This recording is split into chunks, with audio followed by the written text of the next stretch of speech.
Assalamualaikum warahmatullahi wabarakatuh. Perkenalkan, saya Anindya Bankar dengan NIM 2311256. Saya mengambil mata kuliah Manajemen Keuangan Strategik kelas C. Kali ini saya akan memaparkan materi pertemuan ke-8 sampai dengan ke-13. Pada pertemuan 8, saya akan membahas tentang capital struktur.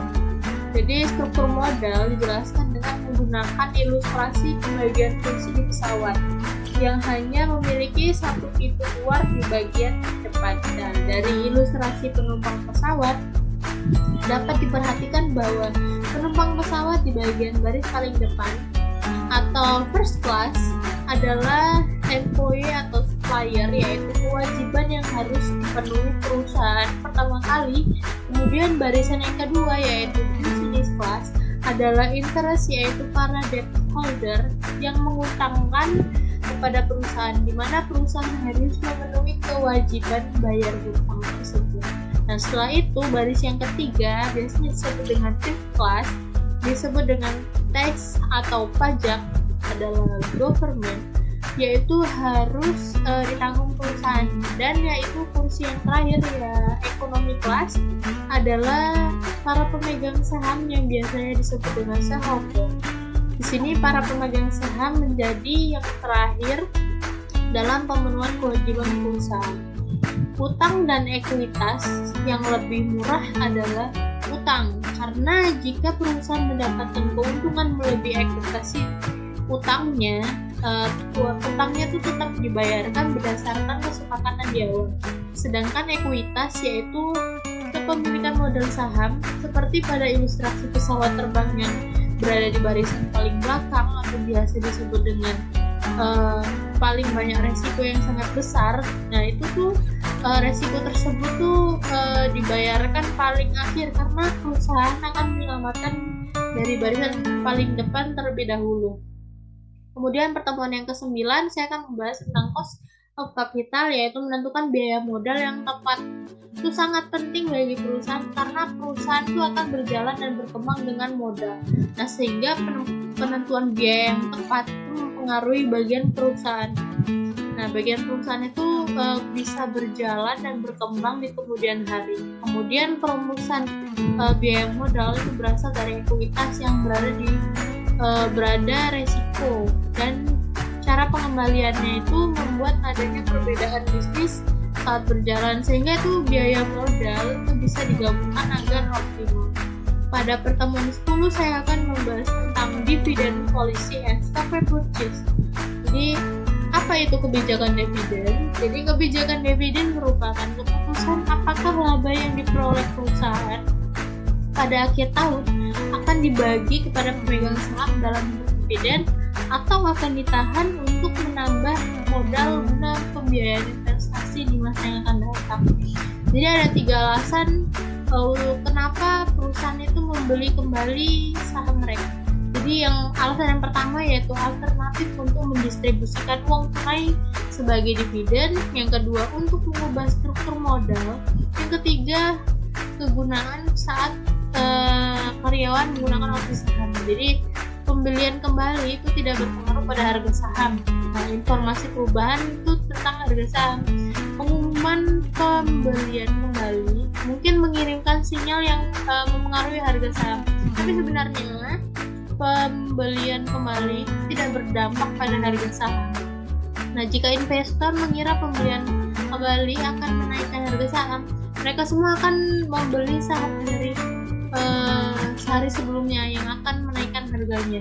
Jika investor mengira pembeli kembali itu akan menurunkan harga saham, mereka semua itu akan menjual saham sehari sebelumnya yang akan menurunkan harga saham. Kemudian dividen bersifat sticky, artinya output yang dihasilkan dari dividen itu mengikuti dengan hasil kinerja perusahaan atau laba perusahaan, di mana ketika perusahaan mendapatkan laba yang besar, maka nominal dividen yang didapat oleh para investor itu juga akan besar.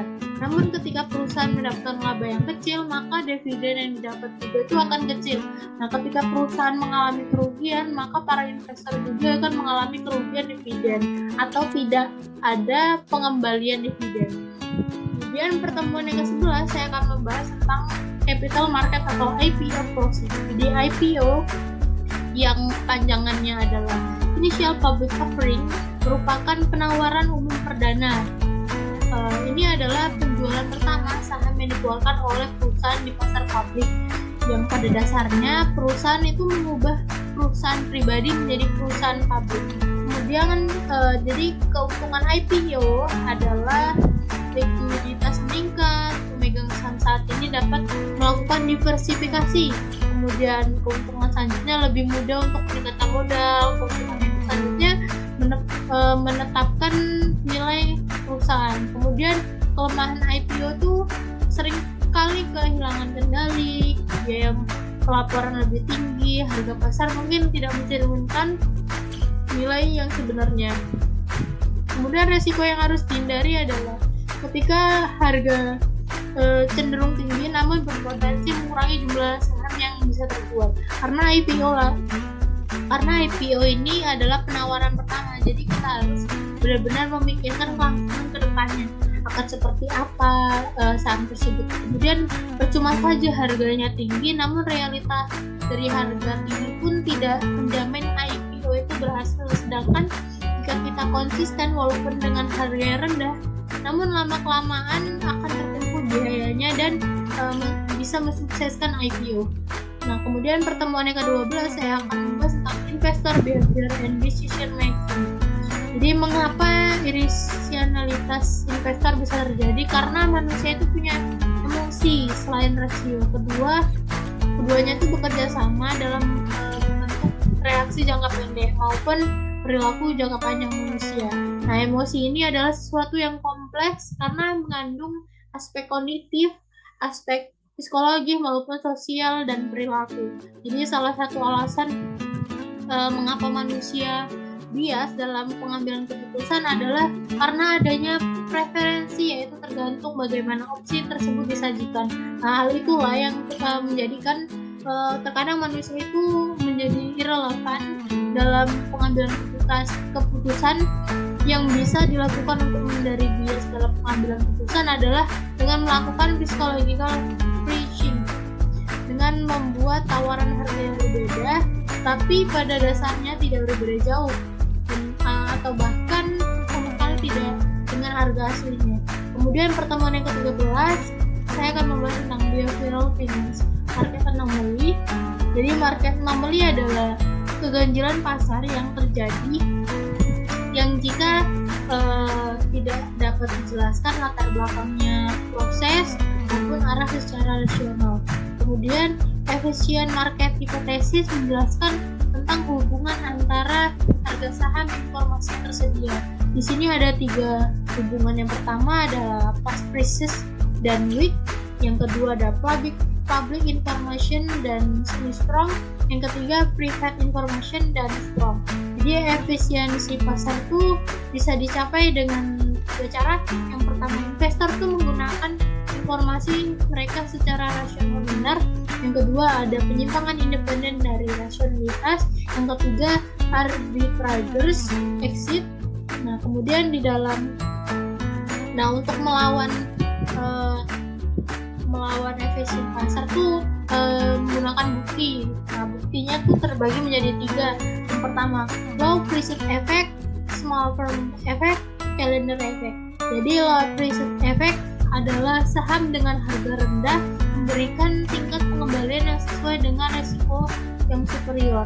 Kemudian ada small firm effect, saham perusahaan kecil memberikan pengembalian yang sesuai dengan resiko superior.